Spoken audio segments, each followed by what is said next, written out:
Yeah. I gotta ask you. They asked Canelo who should Golovkin fight to prove himself that he's worthy of a fight. You know what I like? You know the matchup I like to see since nobody's smart at this table. Since nobody's smart at this table, and I ain't glutton for media attention, I'm sitting back saying to myself, here's a reporter asking another fighter, tap him, Bernard. I mean, Dan. I never seen a reporter really ask another fighter, who should another fighter fight if he is not going to fight you?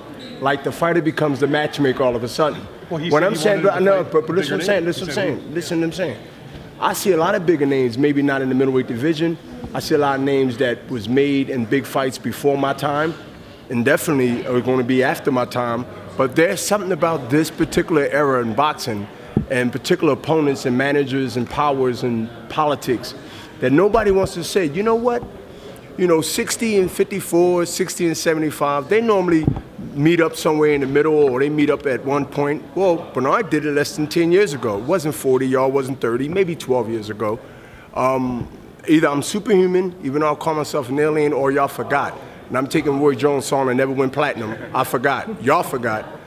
I never seen a reporter, again, I'm repeating myself for the third time, ask a fighter, well, well, what should he fight? We want you to say who should he fight for, to get the sort of clarification that he's ready for this fight. I say Sergey Kovalev. I say you take Triple G. Hold on. The best. Hold on. Let me finish. No, let me finish. Let me finish. No. Let me say what I'm saying. Well, I didn't say that. You said that. We could ask that question after I get finished. When you have a 160 and a 75-pounder, and you need to make matches based on names and based on how far in distance the weights are. When you have what you say compromising, how you feel coming up here, coming up there, coming down there, how would you feel? If you remember when I fought Winky Wright, I was a champion at 170 for my title. Hold up, motherfuckers, y'all forgot. When I fought, let me finish. I was 175, but I fought him at 170. I cut off 5 pounds. I didn't have to do that. All right? When I fought Kelly Pavlik, right? You remember that? Sure do. All right? You know what weight that was? That was at a catch weight. Must have forgot. So when I'm saying for those who forgot, because a lot of y'all didn't forget, because I wouldn't be talking if somebody didn't remind me, Bernard, you did the same thing. So thanks for reminding me. Not that I forgot. You're welcome. Thank you. And I said, wait a minute. I would like to see a match that I can make through some of y'all who's going to report and some of y'all who's going to race it. I don't really give a damn. I would like to see the baddest middleweight right now is Triple G, by no doubt. No doubt. Smashing everybody, making it look so easy, whether who fights somebody with a name or not, so far. And the baddest light heavyweight right now that's smashing everybody is Sergey Kovalev. Now, I am the promoter of the people first, right? Affiliated and a promoter with also Golden Boy and myself.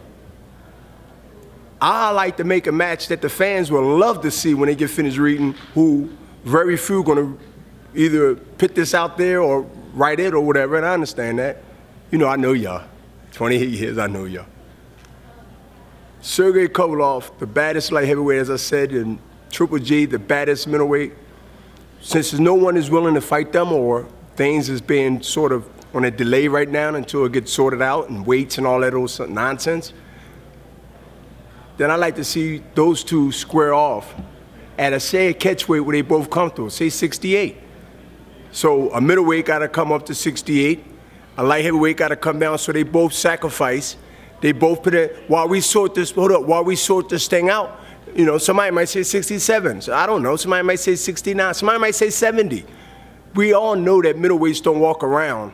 They all walk around 10 pounds heavier, right, except for Bernard Hopkins. Kovalev's got a contract for a ward fight, right? Right, but we know about that. We'll get to that later. I'm just saying there's 2 fights that he's going to fight before. But it ain't a guarantee that war fight might happen when it's supposed to. Y'all know that.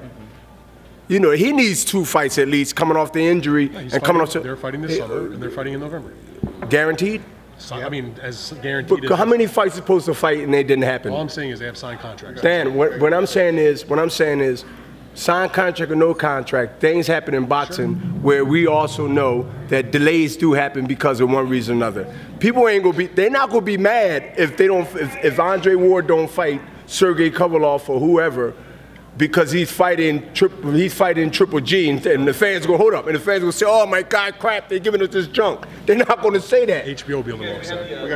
Sorry, thanks guys. We'll be able to get time with them after the press conference.